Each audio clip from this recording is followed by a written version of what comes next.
Hi friends, പുതിയൊരു എപ്പിസോഡിലേക്ക് എല്ലാവർക്കും സ്വാഗതം. ഇന്ന് ഞാൻ കരിമീൻ വെച്ചൊരു തനി നാടൻ സ്റ്റൈലിൽ കരിമീൻ മപ്പാസ് കറിയാണ് ഉണ്ടാക്കുന്നത്. ചപ്പാത്തിയുടെ കൂടെയും ചോറിൻ്റെ കൂടെയൊക്കെ കഴിക്കാൻ പറ്റിയൊരു നല്ലൊരു കറിയാണിത്. എങ്ങനെയാണെന്ന് നോക്കാം. ഞാനിവിടെ 2 കരിമീനാണ് ഫ്രൈ ചെയ്തെടുത്തേക്കുന്നത്. സാധാരണ ഫിഷ് ഫ്രൈ ചെയ്യുന്ന പോലെ എല്ലാ മസാലപ്പൊടികളൊക്കെ ഇട്ടിട്ട്, പക്ഷെ 2 സൈഡും ജസ്റ്റ് ഒന്ന് വേവണ രീതിയിൽ മുരിയിച്ചെടുത്തിട്ടുണ്ട്. ചട്ടി ചൂടാവുമ്പോൾ അതിലേക്ക് കുറച്ച് ഓയിൽ ഒഴിച്ചു കൊടുക്കുക. ഞാനിവിടെ ഫിഷ് ഫ്രൈ ചെയ്ത ഓയിൽ തന്നെയാണ് എടുത്തിരിക്കുന്നത്.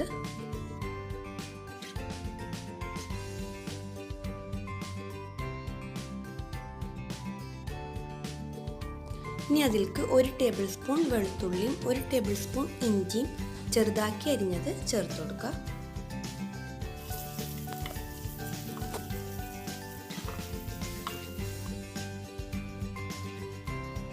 ഇനി അതിലേക്ക് ഒരു 5 കാന്താരി മുളകാണ് ഞാൻ ചേർത്ത് കൊടുത്തിരിക്കുന്നത്.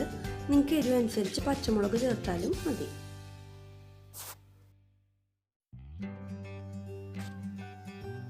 ഇനി അതിലേക്ക് ഒരു വലിയ സവാള അരിഞ്ഞത് ചേർത്ത് കൊടുക്കുക.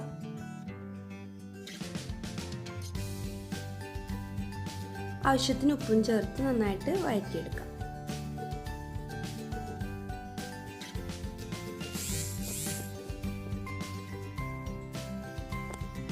ഇനി അതിലേക്ക് എല്ലാ മസാലപ്പൊടികളും ചേർത്ത് കൊടുക്കുക. ഒരു 1/2 ടീസ്പൂൺ മഞ്ഞൾപ്പൊടി, 1/4 ടീസ്പൂൺ മല്ലിപ്പൊടി,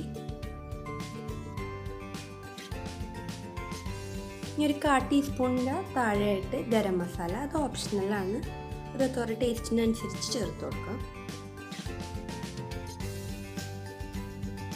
ഇനി അതിലേക്ക് 2 കുടംപുളി ചേർത്ത് കൊടുക്കുക. പുളി കൂടുതൽ വേണമെന്നുള്ളവർക്ക് അതിനനുസരിച്ച് ചേർത്ത് കൊടുക്കുക. ഇനി അതിലേക്ക് ഒരു ചെറിയ തക്കാളി ചെറുതാക്കി അരിഞ്ഞത്, കുറച്ച് കറിവേപ്പില ഇട്ടിട്ട് നന്നായിട്ട് വഴറ്റണം.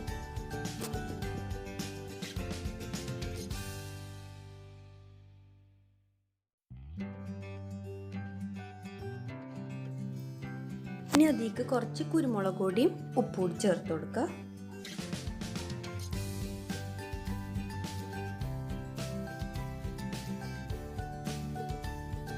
എന്നിട്ട് ഒന്നുകൂടി നന്നായിട്ട് വഴറ്റിയെടുക്കണം.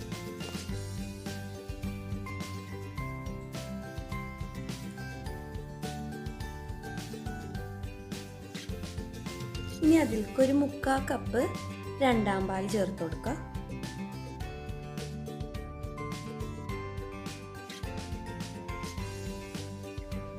എന്നിട്ടൊന്ന് നന്നായി കുറുകി വരുമ്പോൾ നമുക്ക് അതിലേക്ക് ഫ്രൈ ചെയ്ത് വെച്ചിരിക്കുന്ന മീൻ ആഡ് ചെയ്ത് കൊടുക്കുക. എന്നിട്ട് മസാല വെച്ച് മീനൊന്ന് ശരിക്കൊന്ന് കവർ ചെയ്ത് കൊടുക്കുക.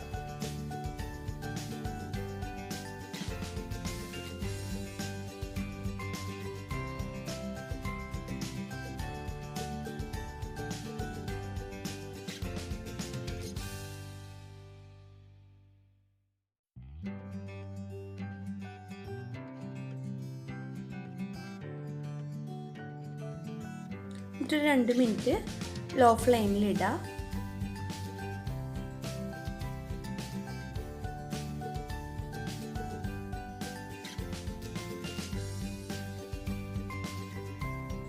ഇനി അതിലേക്ക് 1ാം പാല് ഒരു 1/2 കപ്പ് ഉണ്ട്, അത് ചേർത്ത് കൊടുക്കുക. എന്നിട്ടൊന്ന് നന്നായി ചുറ്റിച്ചു കൊടുക്കുക.